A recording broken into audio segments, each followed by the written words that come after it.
Como é ben sabido, a crise económica internacional está sendo afrontada pola xeneralidade dos gobernos europeos, reducindo o gasto público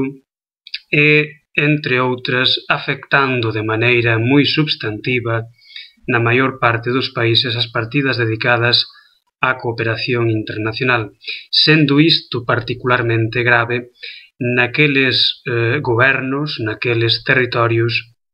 en que estas partidas xa eran extraordinariamente cativas, sendo este o caso de todos os niveis político-administrativos da Comunidade Autónoma Galega. Neste contexto, será oportuno recordar aquelas liñas argumentais en virtude das quais se ten explicado, se ten apoiado a cooperación internacional para o desenvolvemento, desbotando as máis persoais, as que poderíamos chamar de carácter puramente hedonista, nas que as persoas buscan a satisfacción persoal, aquelas que poden ser de capacidade de convicción máis xeral, que poden ser argumentos máis abranxentes. Eu creo que as podemos clasificar en tres grandes liñas. En primeiro lugar estaría a liña argumental puramente humanista, que sería aquela que consideraría que, existindo os recursos económicos, os recursos tecnolóxicos e os recursos cognitivos necesarios e suficientes para que todas as persoas do planeta vivan en condicións de dignidade, isto debe constituir o feito de que todas as persoas vivan en condicións dignas un imperativo moral, e actuar de maneira diferente sería inmoral, é dicir, habría que facelo porque se pode simplemente. Esta sería a liña argumental humanista. En segundo lugar, estaría a liña argumental que poderíamos chamar compensatoria ou de resarcimento. Serían aqueles argumentos que parten de que a riqueza e o benestar dos países do norte se ten construído e se construe en certa ou en boa medida sobre a pobreza, a miseria dos países do sur, de tal modo que a cooperación internacional sería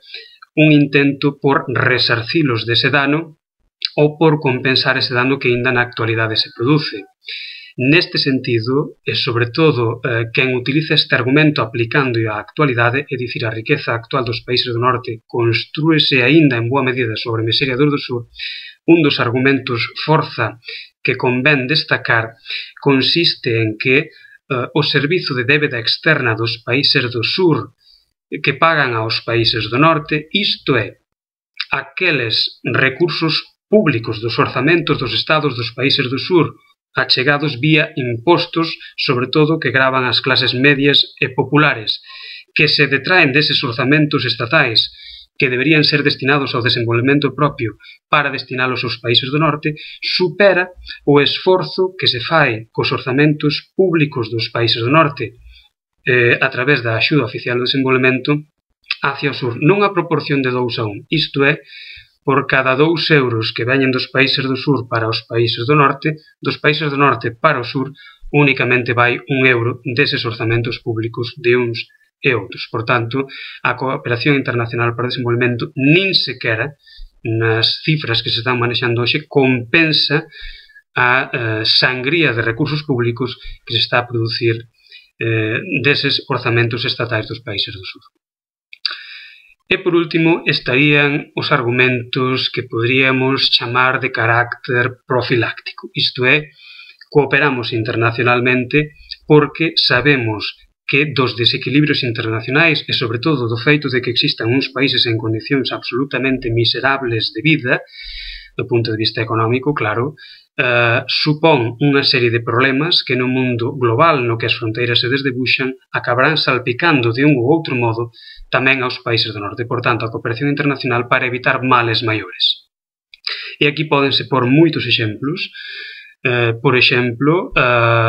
ten moito que ver con eses desequilibrios internacionais, as migracións masivas que resultan extraordinariamente molestas nos países do norte polos problemas de cohesión social asociados. Podemos falar de problemas que teñen que ver co deterioro do medio ambiente, por exemplo, da atmosfera, e está estudado e demostrado que as condicións de pobreza afectan negativamente en moitos países a floresta, levando a unha explotación insustentable da floresta e, por tanto, contribuindo a un empobrecemento da atmosfera. E aí podemos pôr o exemplo claro recente de actualidade do Haití. Podemos falar de recordar o medo que en tempos recentes houbo a algunhas ameazas de pandemia, e aquí convén esgrimir os argumentos utilizados por algúns epidemiólogos de prestixio que teñen sostido, entre eles Roy Anderson, que teñen sostido que boa parte desas ameazas de pandemia, senón a práctica totalidade, proceden dos países do sur e relacionanse de maneira directa coas peores condicións de salubridade e de atención sanitaria que nestes países existen. En fin, toda unha serie de problemáticas, unha última que cabe citar, sobre todo pola actualidade e a vixencia que ten particularmente no noso país, en Galicia, que teria que ver co apoio a solucións violentas, tanto económicas como políticas. No caso político falaríamos de terrorismo internacional, que tamén ten salpicado o noso Estado, e no caso de solucións violentas de carácter económico poderíamos referir a piratería en África, que evidentemente bebe non completamente, pero sí de maneira moi importante das condicións miserables do punto de vista económico en que viven moitas persoas desas rexións en que aparece a piratería.